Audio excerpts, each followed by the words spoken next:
નમસ્તે વાલા વિદ્યાર્થી મિત્રો, આજે આપણે સર્વાંગી વિકાસ શ્રીમદ ભગવદ્ ગીતા ભાગ 2 ધોરણ 9 પાઠ નંબર 3ની સમજૂતી લેવાના છીએ.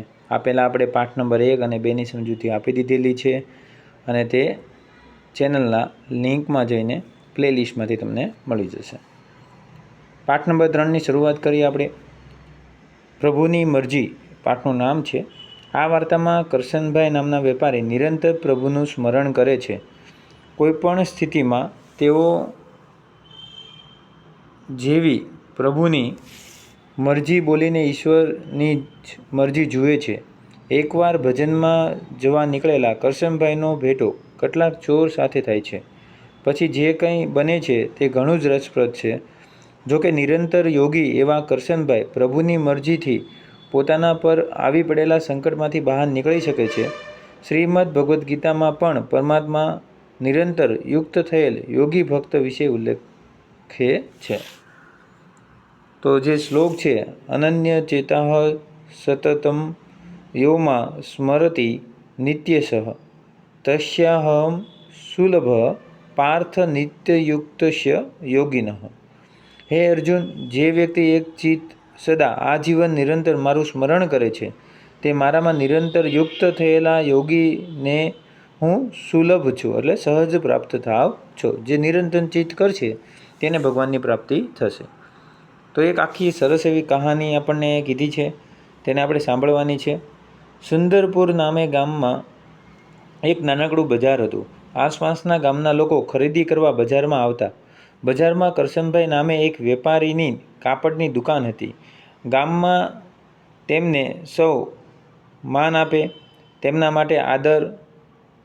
કરશનભાઈ તો વેપાર કરતા જાય ને પ્રભુના ગુણ ગાતા જાય.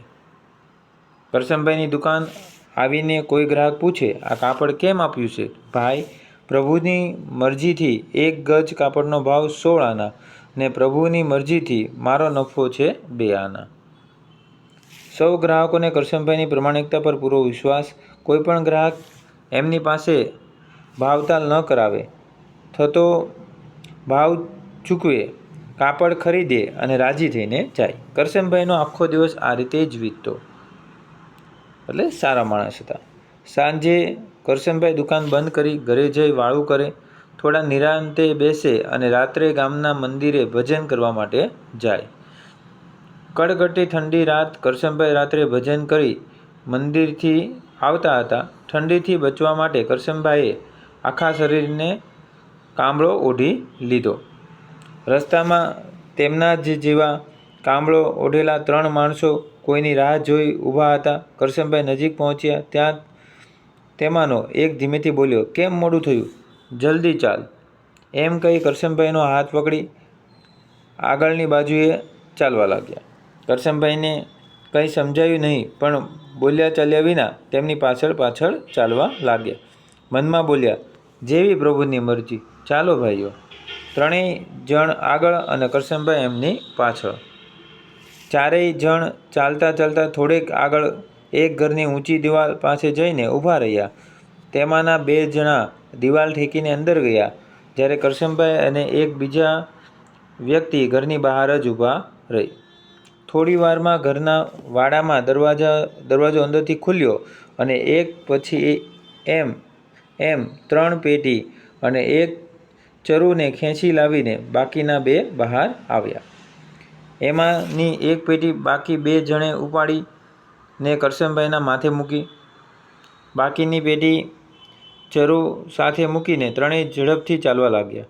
એમાંનો એક કરશનભાઈની સામે જોઈને ધીમેથી બોલ્યો, ચાલ, ઝડપ કર. કરશનભાઈને કંઈ સમજાયું નહીં. માથે પેટીનો ભાર લઈ કરશનભાઈ એમની પાછળ પાછળ ચાલ્યા. એ લોકો થોડાક જ આગળ ગયા હશે ત્યાં તેઓને દૂરથી રાજાના સિપાહીઓને આવતા જોયા.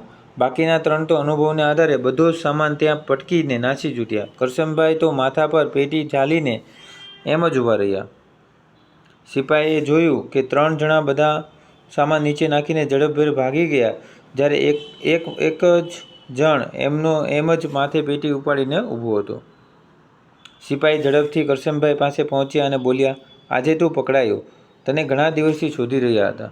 સિપાહીઓએ કરશનભાઈને ચોર સમજીને કોથળીમાં પૂરી દીધા.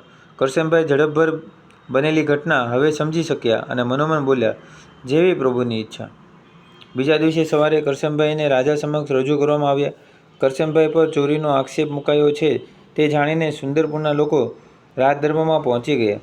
સૌએ એક અવાજે કહ્યું, કરશનભાઈ કદી ચોરી કરે જ નહીં. કોઈ એક માણસ માટે આખા ગામને આટલું બધું માન એમ જ ના હોય. આ જોઈને રાજા પણ વિચારમાં પડી ગયા. બોલો ભાઈ, ખરેખર શું થયું હતું?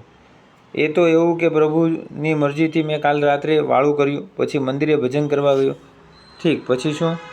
પછી પ્રભુની મરજીથી હું રાત્રે ભજન કરીને ઘરે આવતો હતો મહારાજ. મંત્રીએ પૂછ્યું, ભલે, પણ પછી શું થયું? પ્રભુની મરજીથી રસ્તામાં 3 જણ રાહ જોઈને ઊભા હતા. અરે, પણ પછી આગળ શું થયું કરશનભાઈ? પછી પ્રભુની મરજીથી એ લોકોએ મને સાથે લઈ ગયા. હા, પછી તમે એમની સાથે ગયા, બરાબર ને? હા. પછી પ્રભુની મરજીથી એક ઘરના વાડાની બહાર મને ઊભો રાખી 2 જણા દિવાલ ઠેકીને અંદર ગયા. થોડી વારમાં દરવાજો ખોલીને 3 જણ પેટી અને શરૂ લઈને બહાર આવ્યા. અરે પણ ભાઈ, ઝડપથી બોલો. પછી? અને પછી પ્રભુની મરજીથી જ તેમને મારા માથે એક પેટી મૂકી. લાદી તો ભલે લાદી, પણ પછી? એટલામાં પ્રભુની મરજીથી જ આપણા સિપાહીઓ ત્યાં આવી ગયા અને પ્રભુની મરજીથી જ ચોર ભાગી ગયા, એમ જ ને? હા મહારાજ. પછી પ્રભુની મરજીથી હું પકડાઈ ગયો. પછી તો આપ જાણો છો કે મહારાજ, પ્રભુની મરજીથી જ સિપાહીઓએ મને કોટરીમાં નાખી દીધો. રાજા બધી વાત સમજી ગયા અને બોલ્યા, અને પ્રભુની મરજીથી જ આજે સવારે તમને મારી સમક્ષ હાજર કરવામાં આવ્યા છે. એમ જ ને કરશનભાઈ? ભૂલમાં પણ ચોરી કરવામાં મદદ કરી એટલે અપરાધ તો થયો જ કહેવાય. હવે પછી ધ્યાન રાખજો, પ્રભુની મરજીથી જ અમે તમને છોડી મૂકીએ છીએ. જેવી પ્રભુની મરજી. સૌ સભામાં ઈશ્વરનો આભાર માનીને છૂટા પડ્યા. એટલે આ શ્લોક એવું કહેવા માંગે છે કે નિરંતર જો પ્રભુનું સ્મરણ કરતા રહીશું તો તમને સહેજ રીતે ભગવાનની પ્રાપ્તિ તો થશે, પણ સાથે તમારી સાથે કોઈ વસ્તુ ખોટી પણ થશે નહીં. આવું સરસ મજાનું જે ચેપ્ટર છે મરજી પ્રભુની, આ ચેપ્ટરને આપણે સમજીએ. આગલા લેક્ચરમાં આપણે વાત કરવાના છીએ ચેપ્ટર નંબર 4, અને એ છે મને આત્મજ્ઞાન જ જોઈએ. આ પણ બહુ સરસ ચેપ્ટર છે. આની વાત આપણે નેક્સ્ટ લેક્ચરમાં કરીશું.